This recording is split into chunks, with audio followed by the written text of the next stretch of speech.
Hi, everyone. Welcome. We're just having people join in right now, and we will get started in about a minute.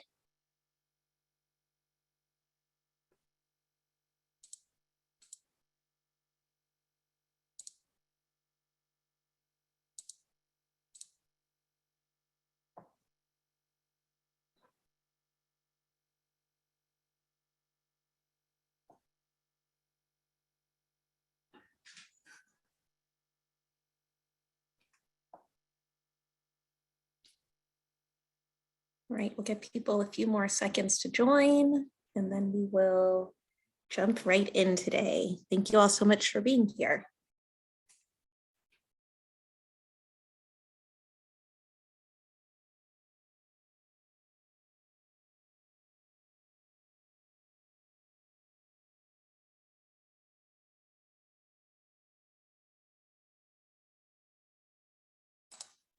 All right, we're going to go ahead and get started. And people who might join in late can jump right in. But in the interest of time, we will keep things moving along. So welcome, everyone. Thank you for joining our webinar today on our new Safe Routes Partnership Community Engagement Guide called Let's Get Together. My name is Corey Johnson. I'm a Program Support Manager here at Safe Routes Partnership, and I will be facilitating today's session. So to start, I have a few housekeeping slides, and then we'll go ahead and jump right in.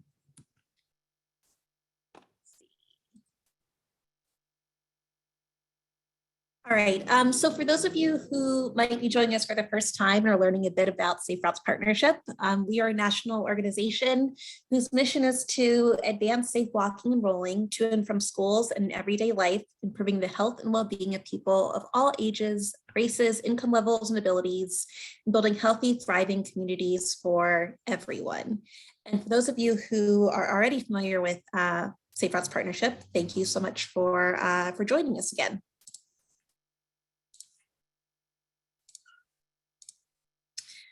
Today's session is being recorded, and we will post a recording of the webinar on our website along with the presentation slides. So I'll send out a reminder email afterwards with the links to all of that. So don't feel like you have to feverishly take notes. It'll all be recorded. We also have the chat box open for today and would love for you all to participate openly in the chat. And there will be a few prompts throughout the session, which will invite you to share ideas, stories, thoughts. So please feel free to use the chat. We'd like for this to be an open conversation, especially for a community engagement webinar. So the chat is there for you all to use and enjoy.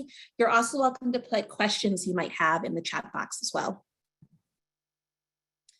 And actually, we'll have our first opportunity to present or share a bit in the chat now. So I mentioned before, my name is Corey Johnson with Safe Routes Partnership.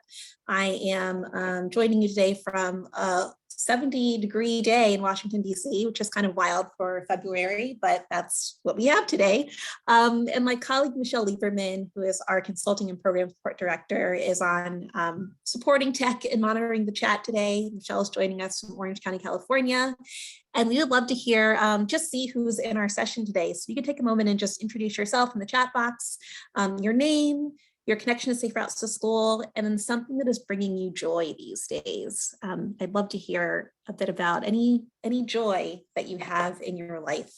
So I guess for me, something that's bringing me joy, actually my plants are doing really well. I don't really have a green thumb, and often worry about my plants, just kind of dying in the window. And they actually look like nice and perky and ready for spring. So that's something that's bringing me joy today, as just getting ready for springtime and getting into the mood for warmer weather and growth. So just taking a look at the chat box. Thank you all so much for introducing yourselves. Lots of excitement about spring, which is great. A lot of pet joy, sunshine joy, awesome. Let's see, what else do we have?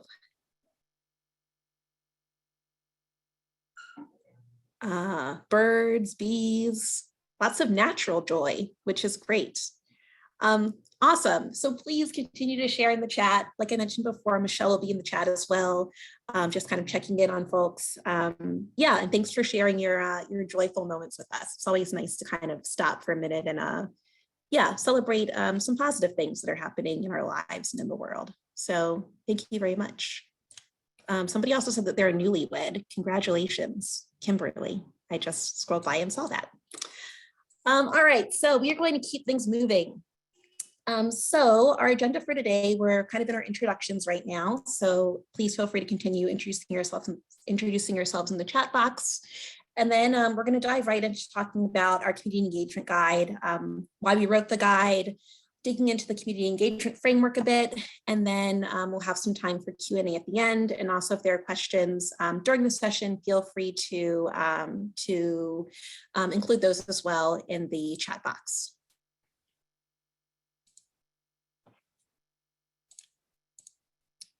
And also, I forgot to mention, give a reminder at the end of the session, but this is a two-part session. So today is our webinar portion of our community engagement session. And then next week, we're going to be having an informal Zoom chat for you all to continue the conversation and share more ideas, stories, tips, and strategies around community engagement.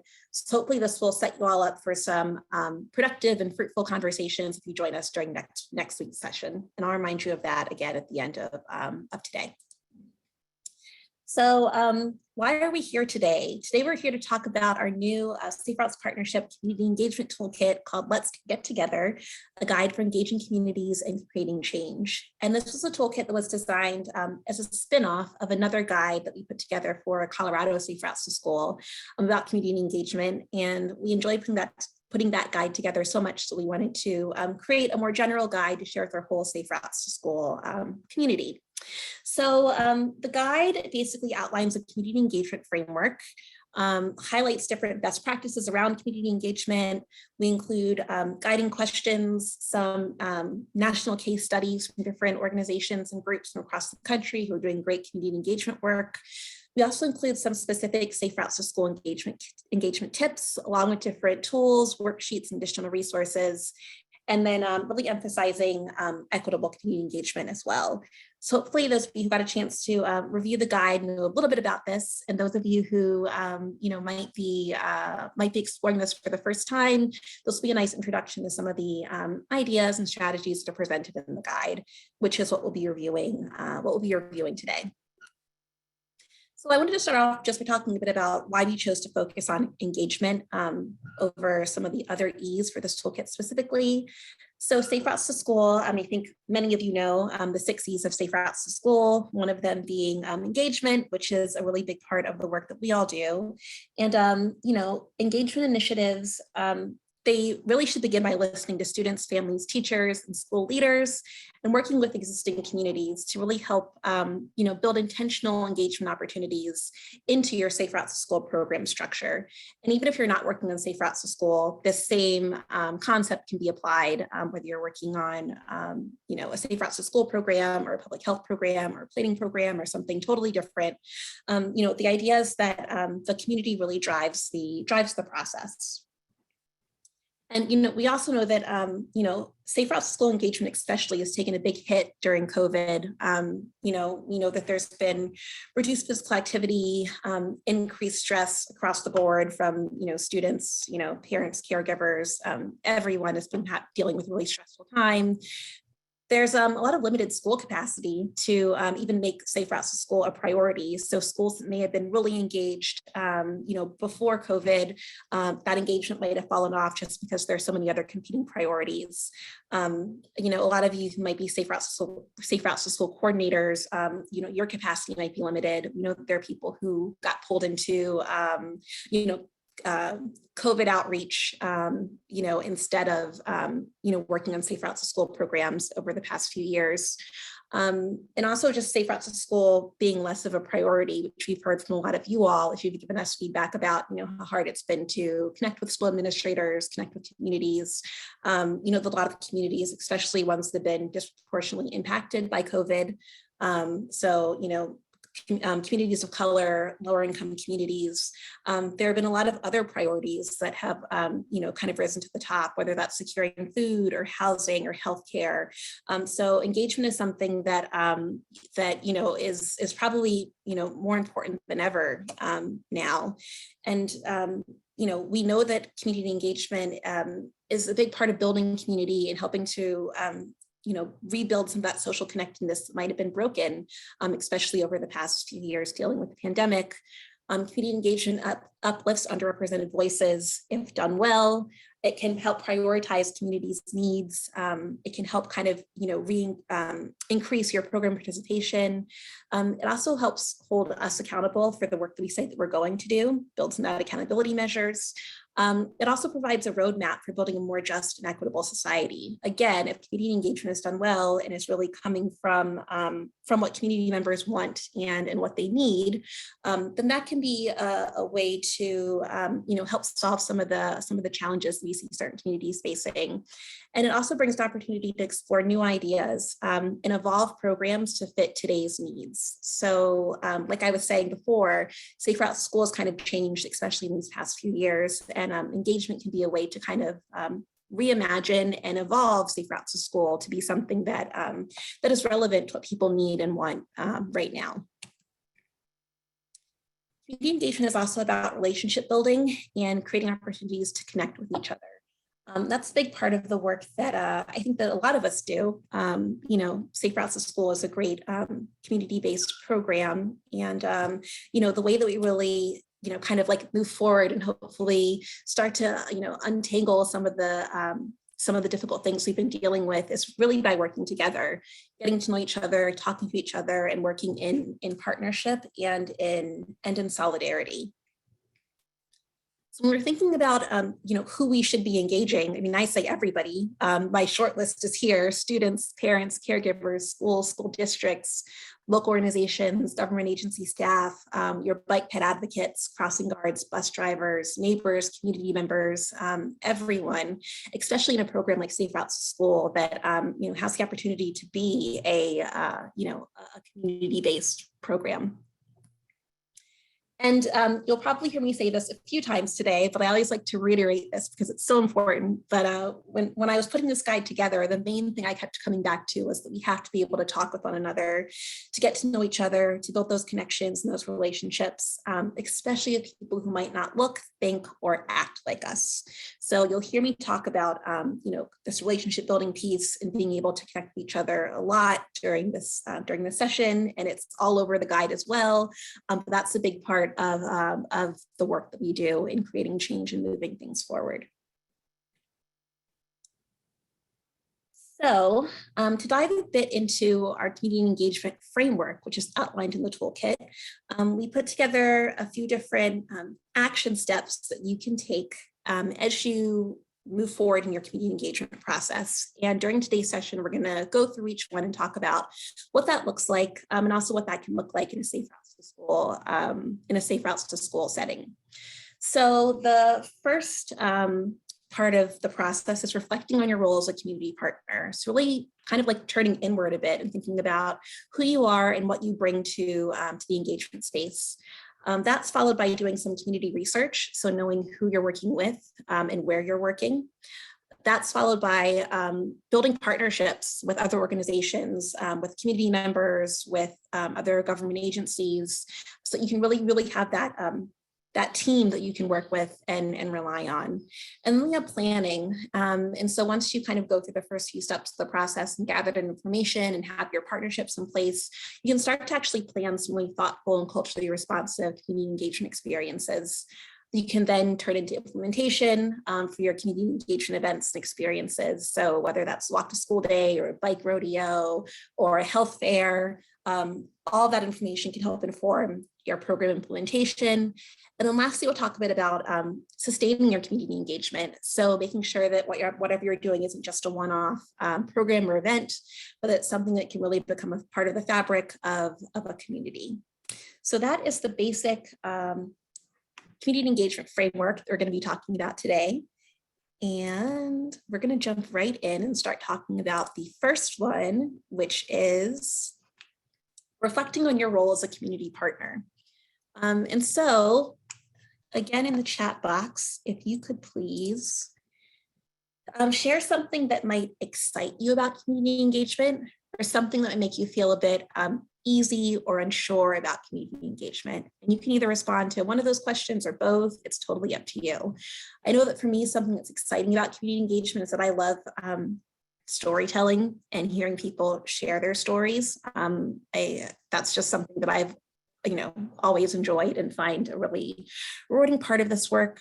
And something that makes me kind of easy or unsure. I feel like especially today, there are like so many different terms that are out there, and there are some terms that seem and words and terms change all the time.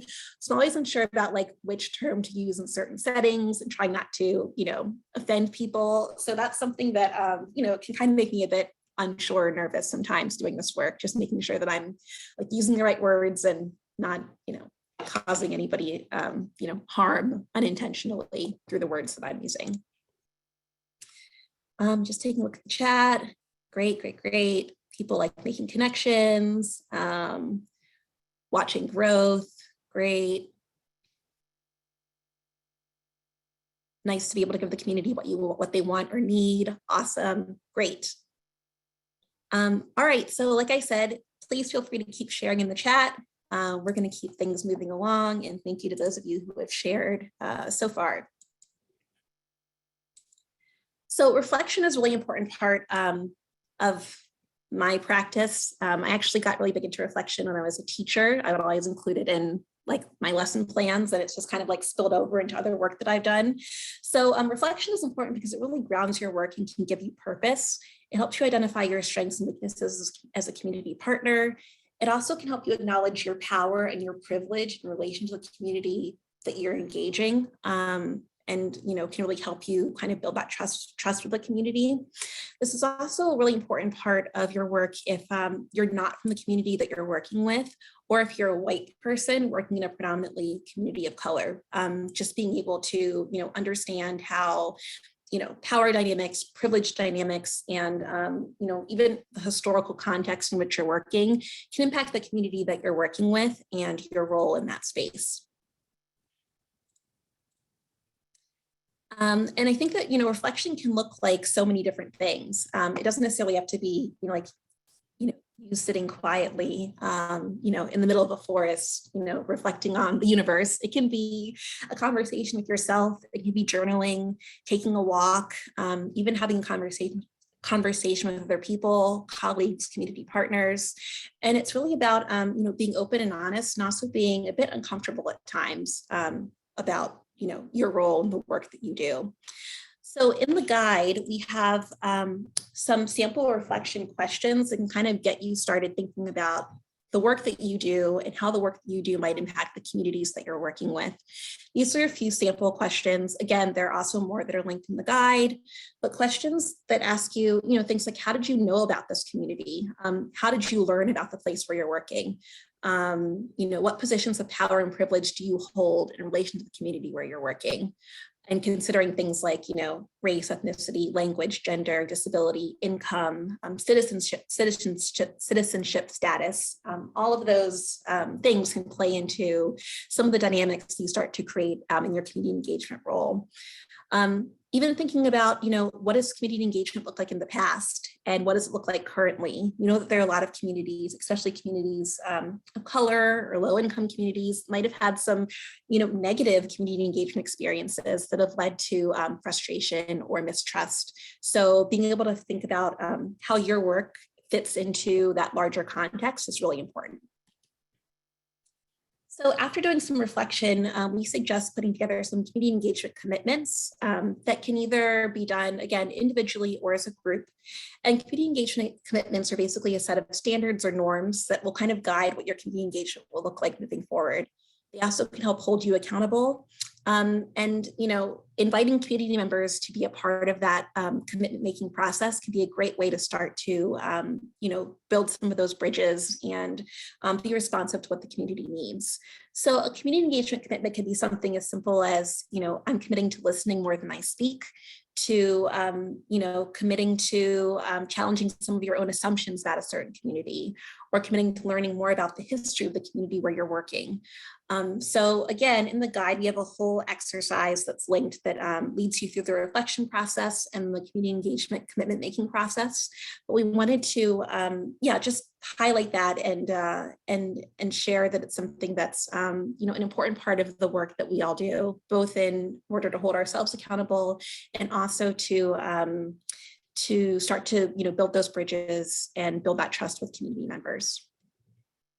So in a Safe Routes to School setting, reflection can look like a lot of different things.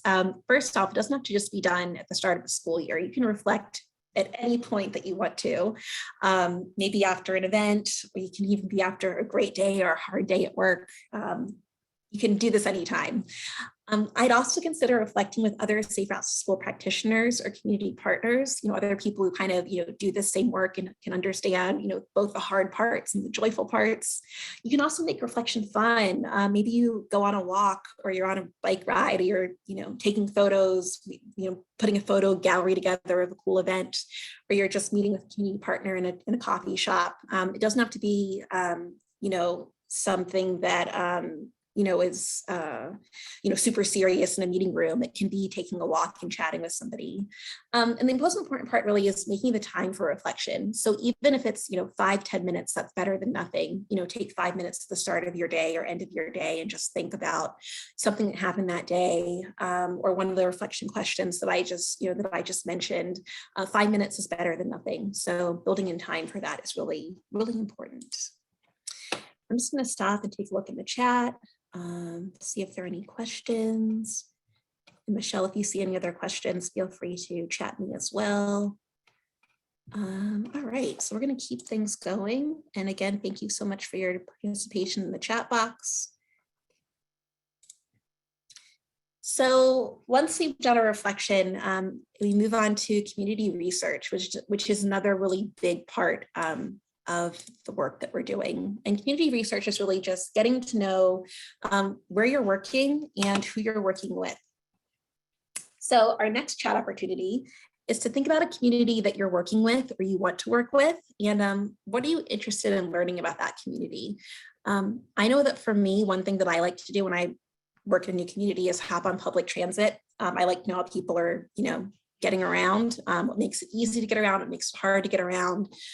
That's something that I always like to do. So if I'm visiting a new place or a new city, I might, jump on the bus or jump on the subway system, just to, kind of see how people are getting around. So in the chat, think about a community where you're working or a community that you want to work with, and just share what are you interested in learning about that community.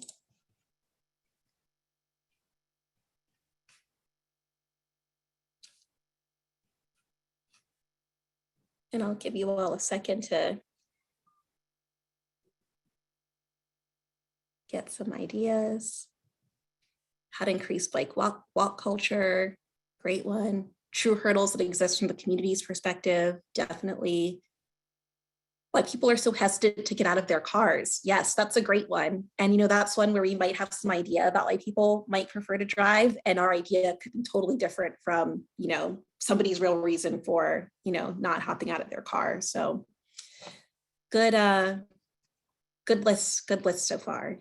All right, so keep sharing in the chat, please. And we'll talk a bit about community research. So community engagement research, community research matters because this really helps build our understanding of the community where we're working. And again, this is especially important if you're working in a community that you're not, living in, or you don't know like super well. Being able to learn about the community from community members is really important and valuable experience. It also gives important context around persisting inequities, and also helps us build trust with community members. I think that, it's not a best practice to go into a community feeling like you know all the answers, know everything. And so being able to, kind of take a step back and learn from the people who, live in a place and love a place, that really helps show that, that you're valuing people's lived experiences and their stories. Community research also helps inform future programming, and this is super important because you want your programming to be something that's responsive to what the community wants and needs. And in order to do that, you have to know what the community wants and needs. What people value, what people's priorities are, how people get around, what people eat, how people communicate. All of those things help make your programs more culturally and community responsive. And research can also help dispel some of those negative stereotypes and narratives around communities of color, low-income communities, rural communities, or communities that might not necessarily fit into, a Western traditional idea, American idea of what a community is. And community engagement can look like so many different things. The basic one just being walking or riding around a neighborhood. I do this all the time. I'm going somewhere new, I'll take a walk around the neighborhood. I might hop on transit. Sometimes I'll drive. I need to cover like a large space just to see what a place looks like on the ground.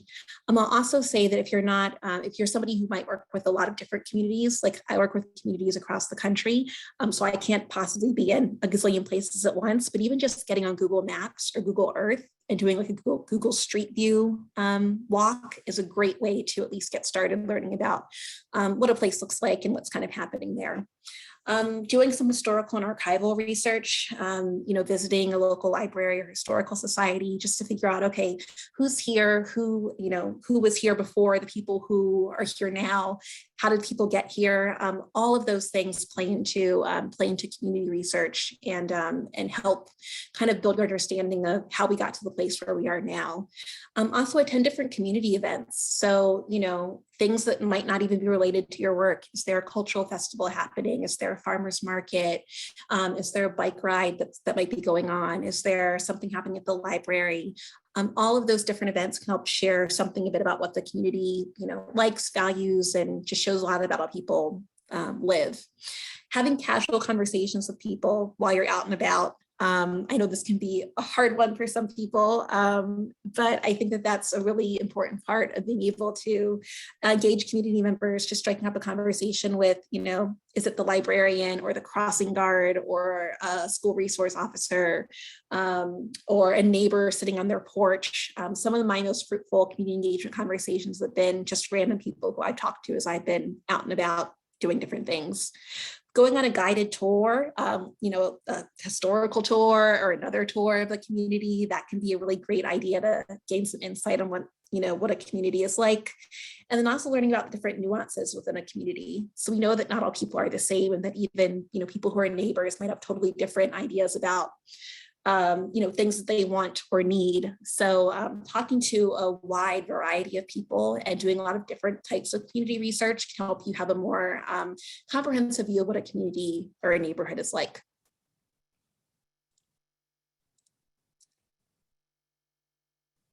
So for safe routes to school, this can look like exploring local walking or biking trails, walking the routes to school that kids take. Again, a great way to get that on the ground perspective, learning a bit more about the history of safe routes to school or the history of walking or biking in that specific community. Even learning about how a school got their name or how a neighborhood got their name or a landmark, that can be a really helpful way to learn a bit about the history of the community. Also attending different school events. So beyond walk to school day, bike rodeos, is there a PTA meeting? Is there another fun event that's happening where, volunteers or community partners are invited to attend, recitals or sports games? All of those can be a part of community research. Even something like just grabbing a lunch or a snack from a local spot can reveal a lot about a community. Just knowing where people hang out and eat is very revealing. You can even do something fun like a community scavenger hunt, a virtual scavenger hunt, or in person. You can make one up or find them online if you want to kind of turn research into something that's a bit fun.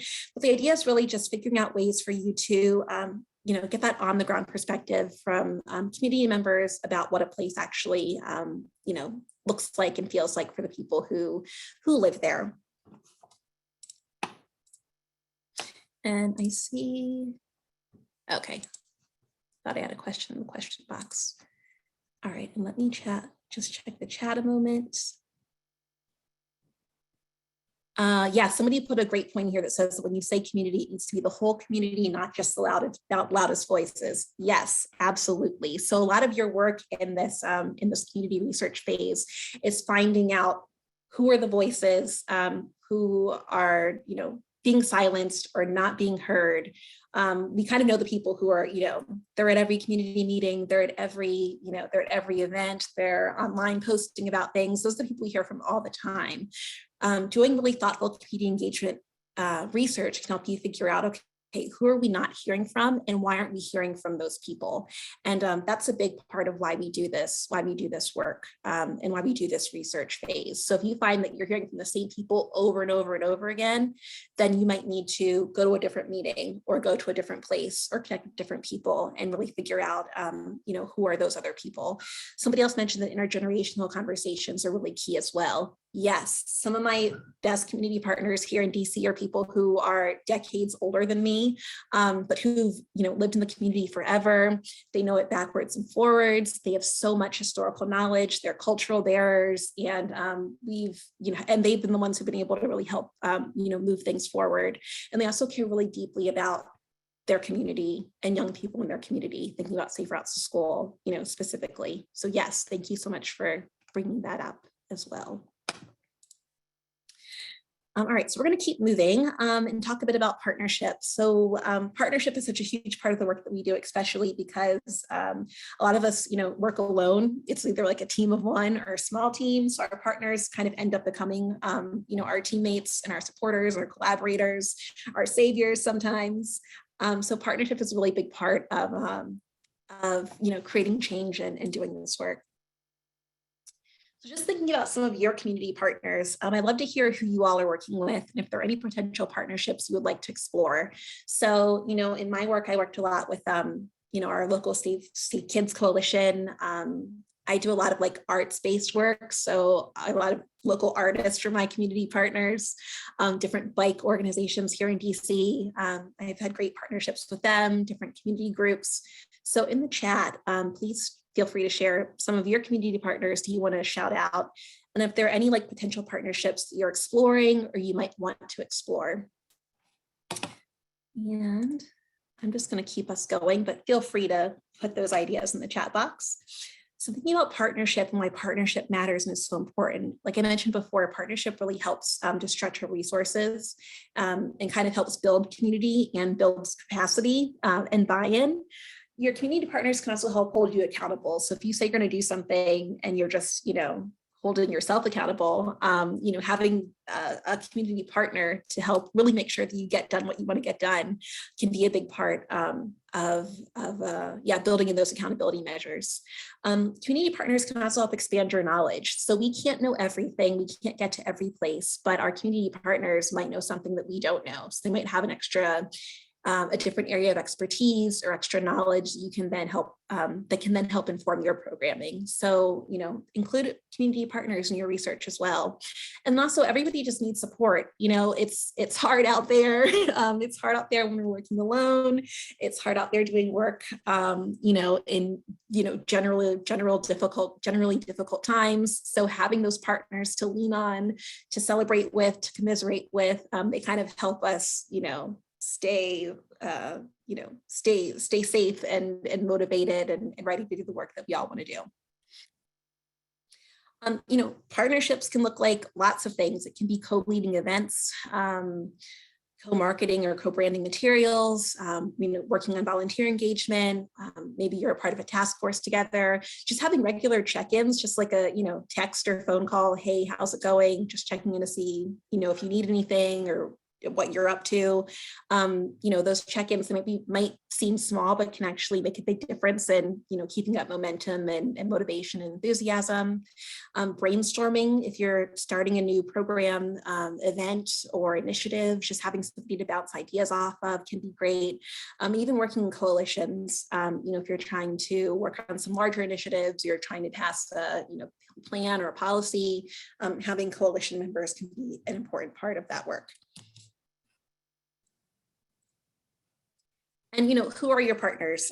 So I'm sure there are a bunch that are in the chat as well, but just thinking about, some that came to the top of my head, I'm sure there are more parents and caregivers, youth groups, crossing guards are great partners, your local agency staff, artists, like I just mentioned.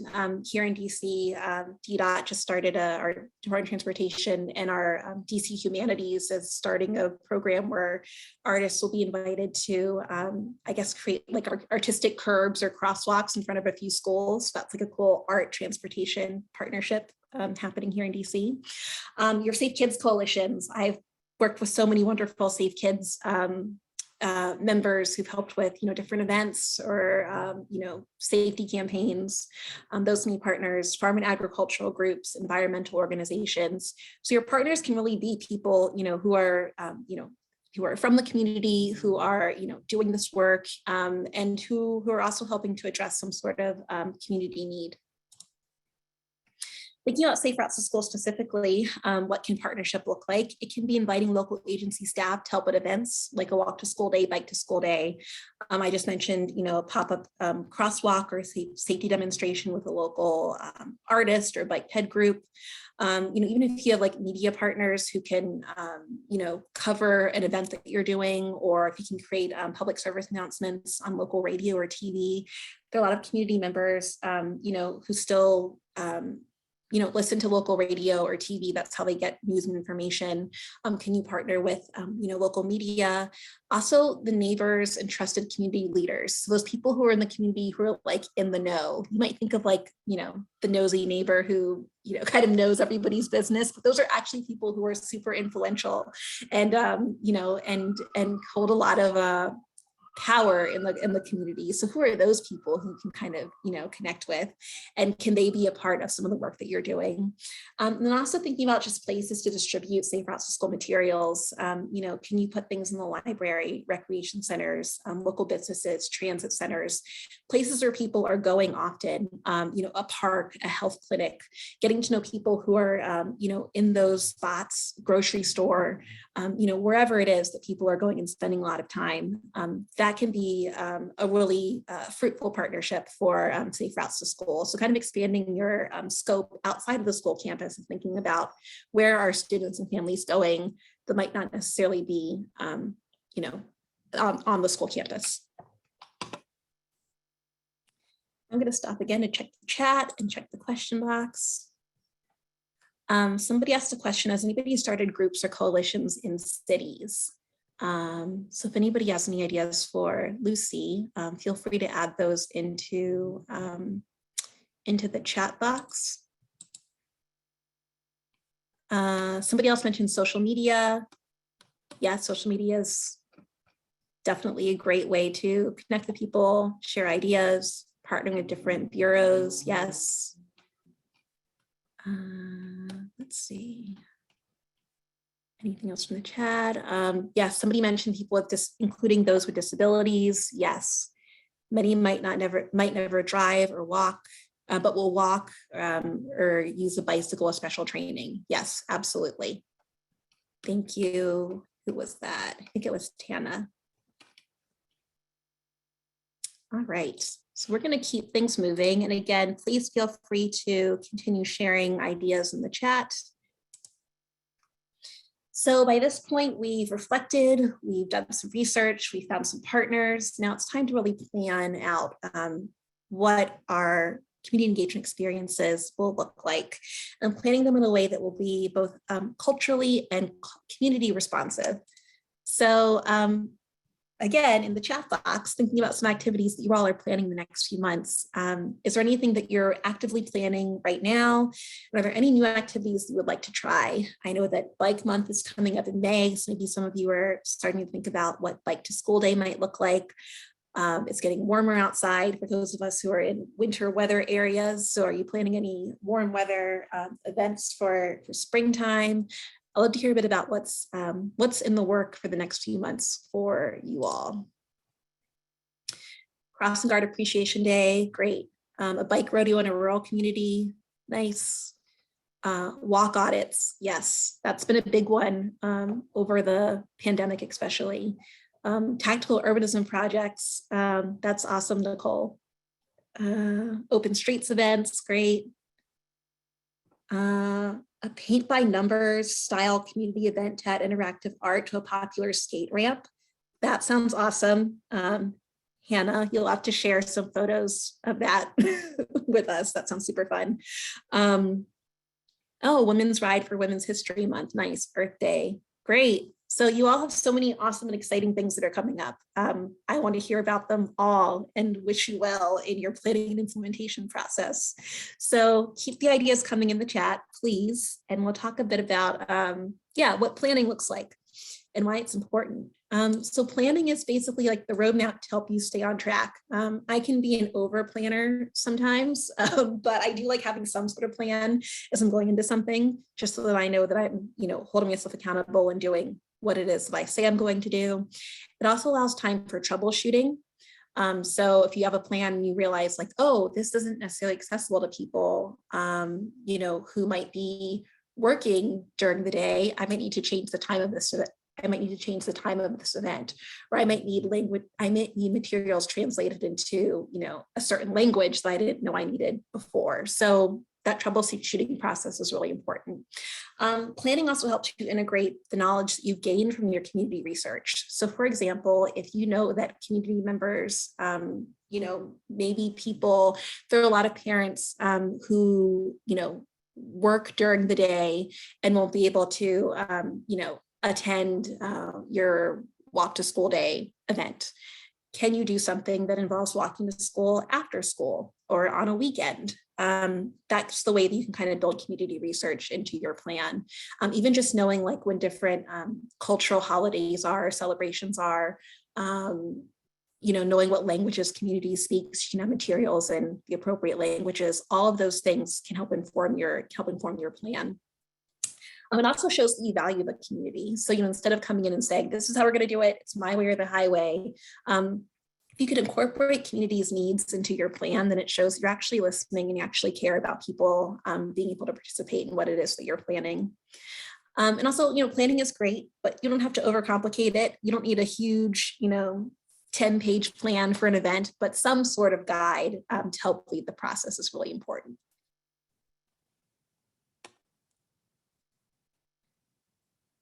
So planning can look like somebody mentioned earlier, not always listening to the loudest voices. Planning can look like seeking input from people you don't hear from that often. So if you're putting together a safe routes to school plan or walk to school day event, you might not go to the PTA member who's involved in everything. You might try and find somebody else you don't hear from a lot to give you some feedback on your event plan. It can also look like exploring different places to host events. Not everything has to be at at a school or in a government building or in a town council meeting room. Can you hold events in places where community members actually are? So a rec center or a library.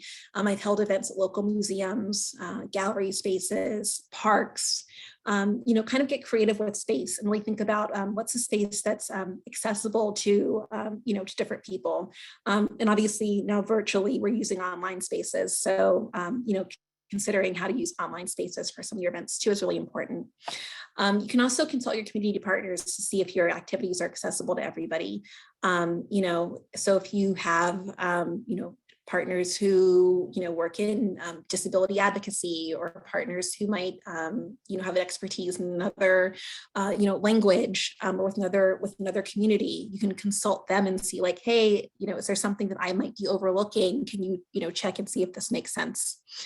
Planning also looks like budgeting for things like food, volunteer stipends, giveaways, translating materials, or having interpreters, who will be, both on site for whatever day you're having the event, but also people who can help, kind of promote and build those connections before the event. So people who can do, Spanish language, PSA or, school announcement or somebody who can translate a flyer, having those people be a part of the whole planning process. And again, it's about being thoughtful, but not overcomplicating things.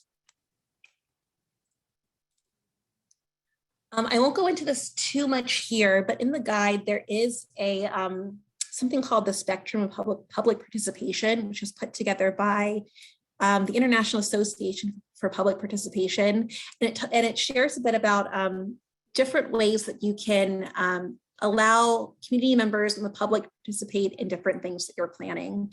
Sometimes we don't need to have, sometimes we're just like telling people something like, Bike to School Day is May 5th, just throwing that date out there. And you're just letting people know that something's happening.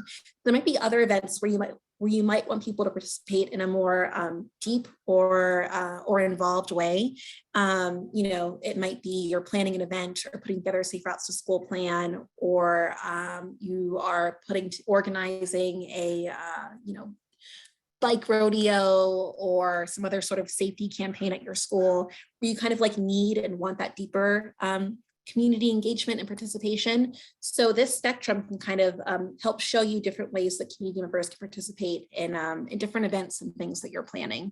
So again, I won't go into the full thing, but there's a full description in the guide of what this spectrum of public participation is and how you can use it in your community engagement process. I find it super helpful in the planning work that I do. So I just wanted to kind of put that in there as a highlight for you all from the guide. Please check it out. It is super helpful and important. And I'm happy to chat with people further if you have any questions about how to use this spectrum. And let's see.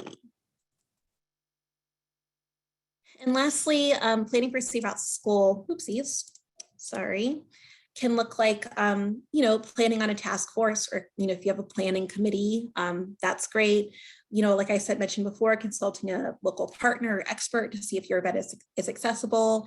Having a school calendar on hand is really important, so you're not planning an event that might take place during spring break or during a holiday or during testing.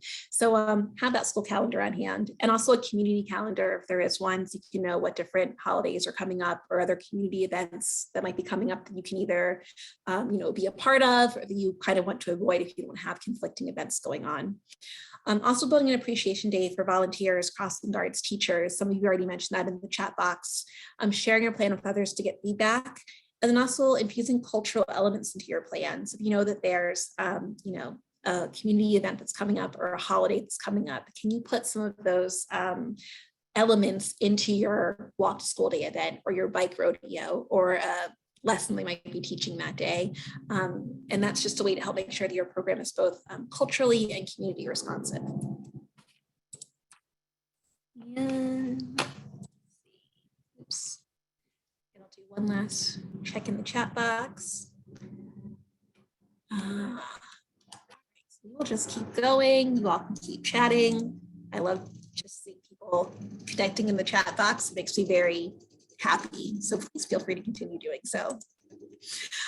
Next is implementation. So, you have your plan ready, and now it's time to actually implement your activity or your event. And I'm gonna just keep things going in the interest of time here.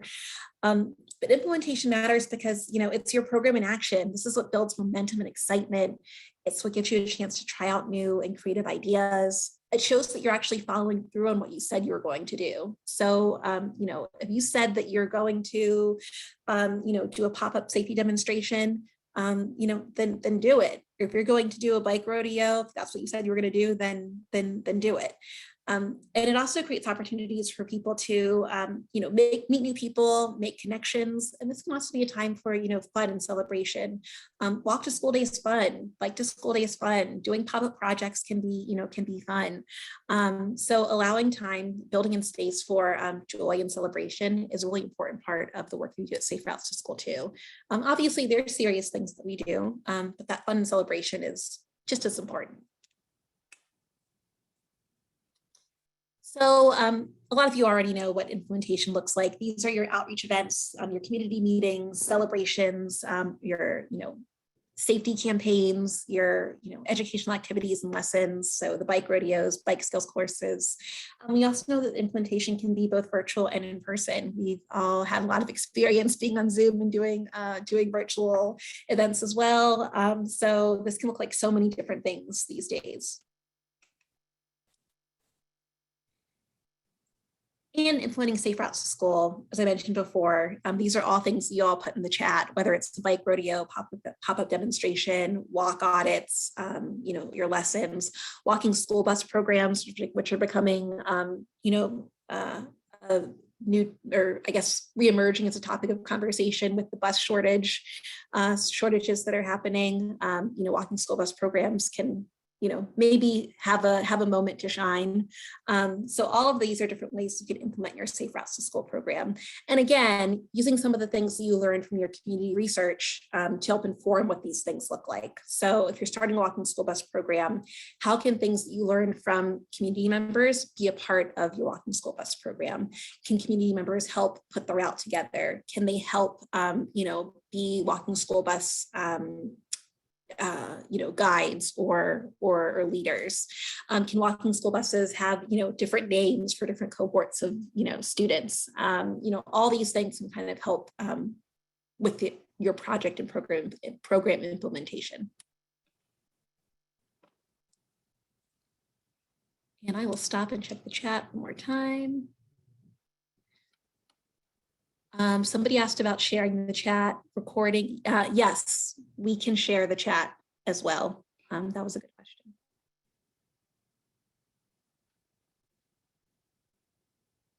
Okay, let's see.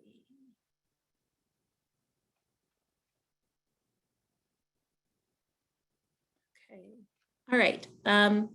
And if there are any questions we didn't get a chance to address during the session, we can also either talk about them during the informal Zoom next week or share them out in a follow-up email. So please continue to add your questions and ideas, and we will find ways to follow up with you. And last but not least, we wanted to talk a bit about sustaining your community engagement beyond one single project or initiative. So, as much as, a walk to school day event is great, or bike to school day event is great, or 1 year of Safe Routes to School is great, how can we build sustainability into our work? Especially because sustainability is something that can really benefit, community members. So, sustainability is important because it helps build that trust and that buy-in. I think that there are some communities where they're just used to somebody coming in for a year or a few months, and you do the project and the project goes away, and that can really disrupt the program's momentum and enthusiasm. We know that can happen for a number of reasons, funding capacity being the biggest one. It can be hard to build a sustainable program, when there's limited funding and limited capacity. So we totally understand and hear that that's an issue. Sustainability is also important because it creates opportunities for community members to lead.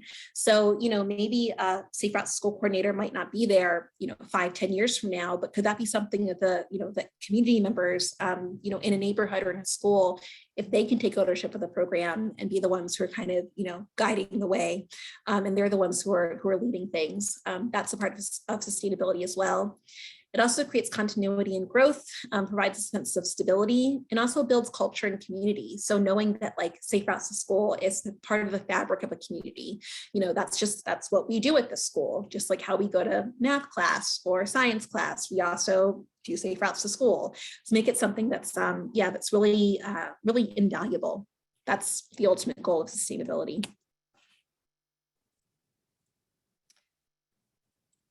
So sustainability looks like, having those long-term relationships, supporting your community partners initiatives. So it's kind of, what can you do for me, but also what can I do for you? So how can that be a mutually beneficial relationship? Nurturing new leaders. So are there people who might not have been involved in Safe Routes to School before who, can kind of come in and, kind of be the new voices and the new leaders? How can we support those people? How can we find long-term funding for programming, which could be a whole other webinar series and something that we're all thinking about. We know that funding is a lot of this hinges on having those, long-term funding streams. Adopting Safe Routes to School plans and policies, making this something that's, really an official part of a school district or a city or a county, and really put those sustainability measures on paper. That can be really helpful. Also following through on your commitments. Like I mentioned earlier, if you say you're going to do something, then do it. And if you don't do it, have a really good reason for why you didn't do it. That's a really important part, again, of, building that trust and keeping the momentum going. Also, again, regularly checking in with people. So checking in with, your crossing guards, your school partners, your community partners, your parents, your caregivers, just seeing, how are things going? Is there anything that you need? Just checking in. It might seem something small, but can mean a lot to people. And also continuing to be a part of the conversation. I think that especially during COVID, a lot of us had to, rethink about why safe routes to school is important and relevant. And for some of us, that looked like, kind of reimagining what safe routes to school is and thinking about it as an essential need for a lot of communities and families. So being a part of the conversation and also, understanding that conversations might change and figuring out how you can kind of fit into the new conversation is a really important part of this work. So for safe routes to school, sustainability can look like I mentioned before, having safe routes to school plans and policies, having regularly scheduled check-ins with your partners and stakeholders, hosting those annual events. So your walk to school day events, your bike to school day events, those events become a part of the school culture, make it something so that people don't want it to go away. Like we don't want walk to school day to go away or bike to school day to go away. So we have to find a way to keep it, keep it a part of our school community and culture. Also supporting community-led initiatives. So if there are youth biking clubs, walking clubs, transportation advocacy campaigns, other things that are coming from community members, that can be a really big part of building that sustainability piece. And then also just allowing time for you to regularly evaluate and reflect on your own program. So what's going well, what might need to be improved, what's working for community members, what's not working for community members. All those, all of that reflection and evaluation really sets you up to, keep your program going and making sure that it's, relevant in meeting community members' needs moving forward, because communities change, times change. What might have worked a year or two ago doesn't work now, which I think we all know a lot about that. So, doing that regular evaluation and check-in and reflection is really important. So I'm going to wrap up quickly and then check the chat one more time. If there's one thing to remember from this presentation, I would hope that you remember that we have to be able to talk with each other, especially people who don't look, think, or act like us. I actually think that what's been happening in the chat box is a great example of the power of connecting and sharing stories and thoughts and ideas. So we don't even have to necessarily be in the same room to connect with each other and chat. We can do that, both in person and virtually. So thank you to those of you who've been participating in the chat and sharing your ideas and thoughts and questions. We really appreciate that. These are just a few other resources that are in the guide that are really great. One is a storytelling resource guide that we put together with some partners at Pueblo Planning. It's about how to incorporate stories into your work. We also have a resource on community asset mapping. So thinking about what a community brings to the table as opposed to what a community might be lacking. And we also have a safe routes to parks community engagement checklist for those of you who might be into parks access. That's also a great document that is in the guide as well. Oops. So that was a lot of information and a lot of me talking at you, but I'm going to check the chat box one more time just to see if there are any last questions or ideas. And like I mentioned before, we will be sharing, saving and sharing the chat. So keep an eye out for that as well. All right. Okay, so we are almost at time. We have about 2 minutes left. And in our last few minutes, I just wanted to end with a quick poll. So we covered a lot of different community engagement ideas in the chat box, and I'd love to hear from you all about what is one community engagement idea that you're interested in trying. And it can be something that I talked about, something that we talked about in the chat box. If there's something that's not on this list, please feel free to share your idea in the chat. We'd love to hear a next step that you could possibly take as you start your community engagement journey in the next few weeks, hopefully.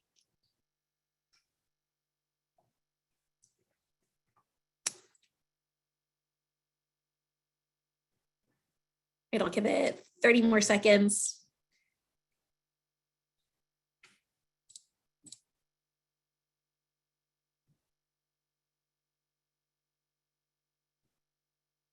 About half of people have responded.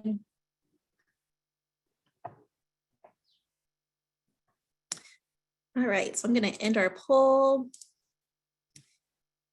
And hopefully you all can see results.